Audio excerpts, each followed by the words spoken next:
आज हम प्रीपोजिशन का टॉपिक डिस्कस करेंगे। 3 प्रीपोजिशंस हैं जो इम्पोर्टेंट हैं और जिनमें बच्चे सबसे ज्यादा कंफ्यूज होते हैं। इन, ऑन और एट। जहां बच्चों को सबसे ज्यादा कंफ्यूजन होता है वो 3 ऐसी प्रीपोजिशंस हैं कि जिनका पता नहीं चलता कि कौन सी प्रीपोजिशन कहां पे हमें यूज करनी है। जब हम एरिया की बात करते हैं तो वहां पे प्रीपोजिशन लगाते हैं हम इन, और जब हम किसी सरफेस की बात करते हैं तो वहां पे हम प्रीपोजिशन लगाते हैं ऑन, और जब हम किसी भी सेंटेंस में किसी बिंदु की, किसी पॉइंट की बात करते हैं तो वहां पे हम प्रीपोजिशन लगाते हैं एट। आया समझ में? अब इसके एक डायग्राम मैंने बनाया है आपके लिए, उस डायग्राम से हम समझने की कोशिश करेंगे। डायग्राम जैसे कि यहां लिख दिया in is greater than on is greater than at, अर्थात इन सबसे बड़ा है, उससे छोटा ऑन है और उससे छोटा एट।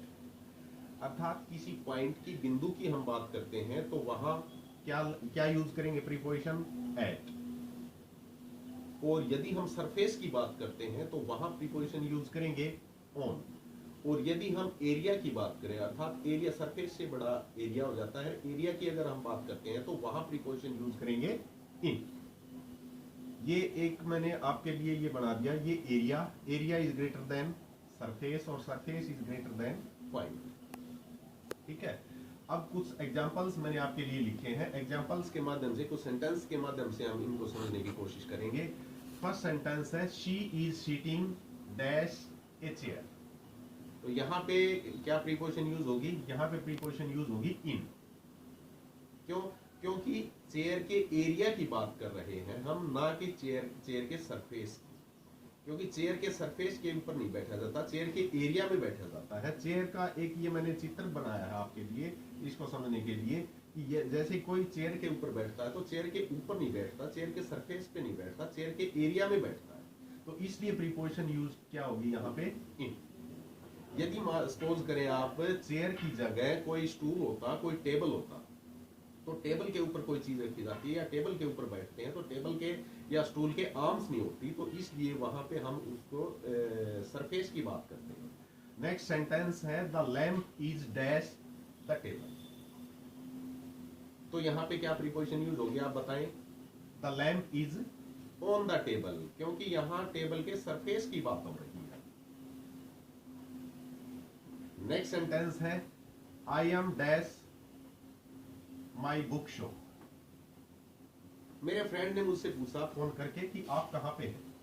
मेरे फ्रेंड ने मुझसे फोन करके पूछा कि आप कहां पे हैं, तो मैंने उसे बताया कि मैं मेरी बुक शॉप पे हूं। उस फ्रेंड के लिए ये कोई अर्थ नहीं है, कोई मायना नहीं है कि भाई मैं एरिया में हूं या किसी सरफेस पे हूं। बुक शॉप एक पॉइंट है उस मेरे फ्रेंड के लिए। तो मेरे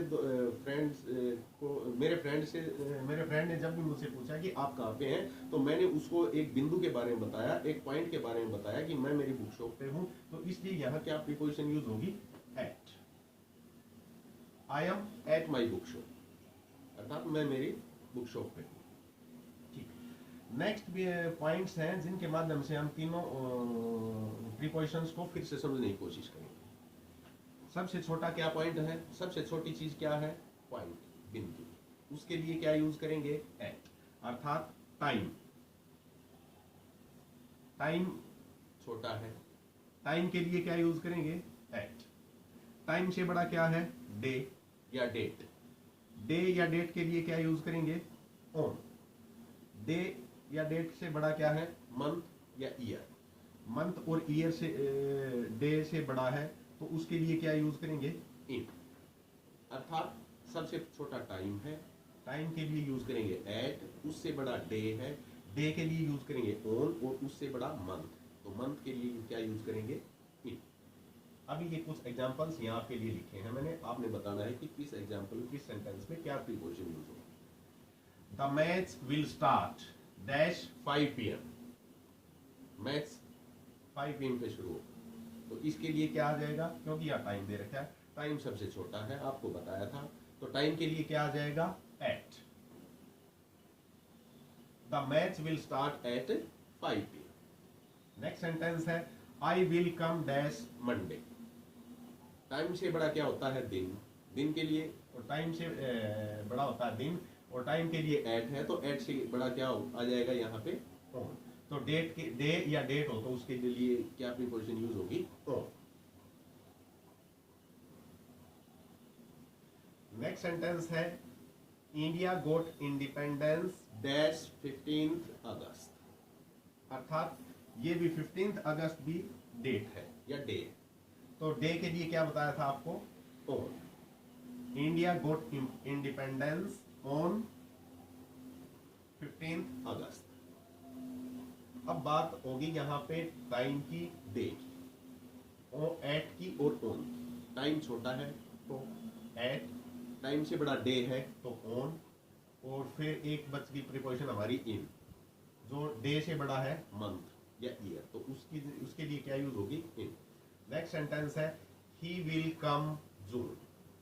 ही will dash June. He will come dash June. तो यहां पे क्या प्रीपोजिशन यूज होगी? इन। अर्थात ही विल कम इन जून, वह जून में आएगा। Next sentence India got independence dash 1947।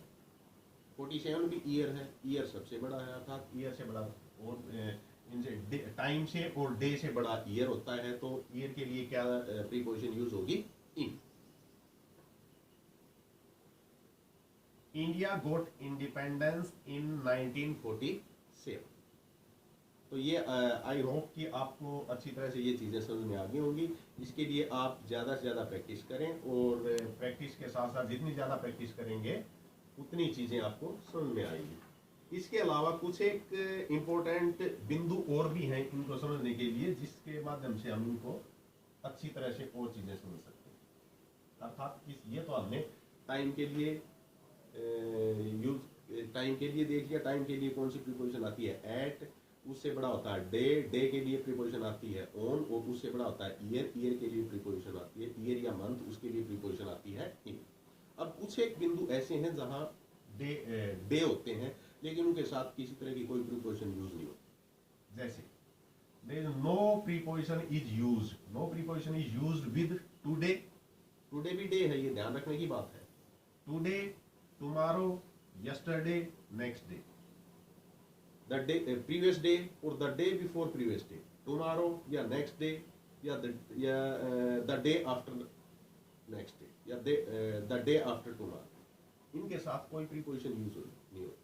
जैसे कि ये सेंटेंस दिए हैं मैंने आपके लिए, इस सेंटेंस के माध्यम से हम इनको समझने की कोशिश करते हैं। आई विल कम डैश टुमारो। यहां बताया आप क्या प्रीपोजिशन आएगी?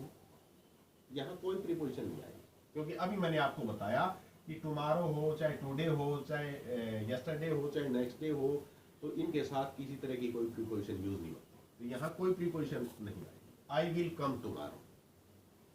नेक्स्ट है सेंटेंस है आपके लिए आई will come dash next Monday.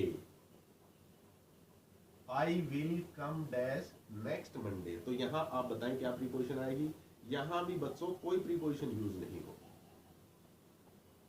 I will come next Monday, मैं अगले मंडे आ जाऊं।